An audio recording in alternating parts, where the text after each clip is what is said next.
So, Neeral, I'll come to you with a question. So, we'll deal with some source of funds issue in a bit, but you touched upon sustainment period. I would love for you to shed light on it. What is sustainment period and how it came about? Because it was not in the Reform and Integrity Act. I Yeah. mean, it would, it is, but it's ambiguous. It is, but it It is, isn't. but it isn't. Yeah, I mean, sustainment period just refers to the time that you have to be, invested into the project before you're eligible for repayment. Pre-March 2022, your sustainment period coincided with your conditional residency period, which meant that you were eligible, any EB-5 investor in any project, they were eligible for repayment at the end of the 2 years of conditional residency period when they filed their 829. Of course, you still have to come to terms with the project loan terms and things like that, but that was the earliest that anyone could be repaid. So if there was retrogression and it impacted how long it took to get your conditional green card, you add 2 years after that, and that's when you're eligible for repayment. Obviously, at issue with redeployment and things like that. In October 2023, USCIS randomly posts on their website, hey, actually, sustainment period is a minimum of 2 years, and as long as job creation has been met, you're eligible for repayment, which obviously is great for investors. And it's I think it's good for the industry to decouple the repayment from your immigration timeline. So if and when there is retrogression and it takes, let's say, 5 years or 6 years to get in the conditional green card, another 2 years before you can file the 829, you're not waiting that entire time for repayment. Now, when a project says that, they show you their exit strategy and they say, well, we can reasonably expect to repay you in 4 years or 5 years, that's at least more predictable in terms of when you can get your capital back. Yeah, we really like the new definition because it also takes away the burden of free deployment, looking for a project. What if the current developer doesn't want to keep our money for longer? So it does help a lot with that. And it's comfortable for the investors too, right?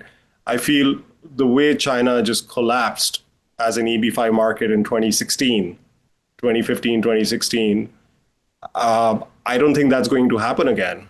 The reason for the Right. collapse was not the delay in issuance of a green card, but because it was also delayed the repayment of capital.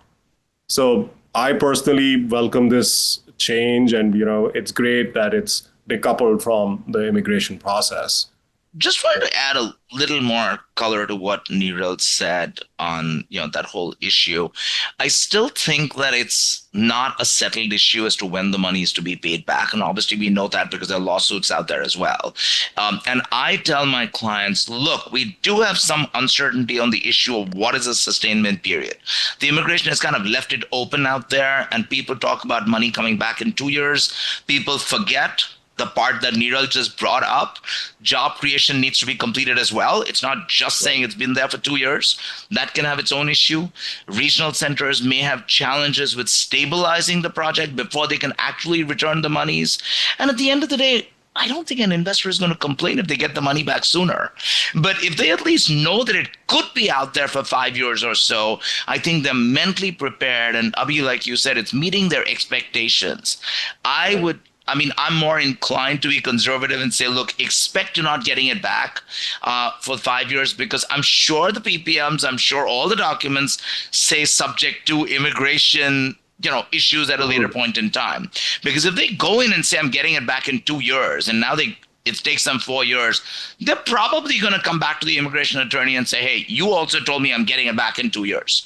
And it doesn't necessarily fall into place that easily. It's not such a perfect world as we all recognize. So I think it's important to keep a practical outlook on this entire return of money situation. Absolutely. And from a regional center perspective, I'd like to add here, it is next to impossible to repay capital in 2 years because to count direct jobs, you need to have 2 years of construction. Now, when a project is constructed, it needs time to stabilize.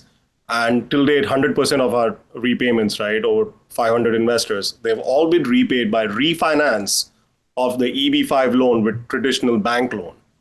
For that to happen, the asset needs to be complete. It takes a couple of years to stabilize. That's when the borrower refinances the EB-5 loan and repays the debt. So anyways, it's at the minimum 3 to 4 year timeline for refinancing and repaying capital. 5 years gives them enough buffer. So the reality is, what the new sustainment definition has done is that we can repay our investors at the end of that loan term. So we have that certainty, not at the end of 2 years, but definitely at the end of our loan term. Yeah, it just adds so much more predictability. And I think that's what's key to all these investors, I think, is understanding when am I actually eligible for repayment, as opposed to relying on processes that are completely out of their control, like retrogression. Correct. Absolutely.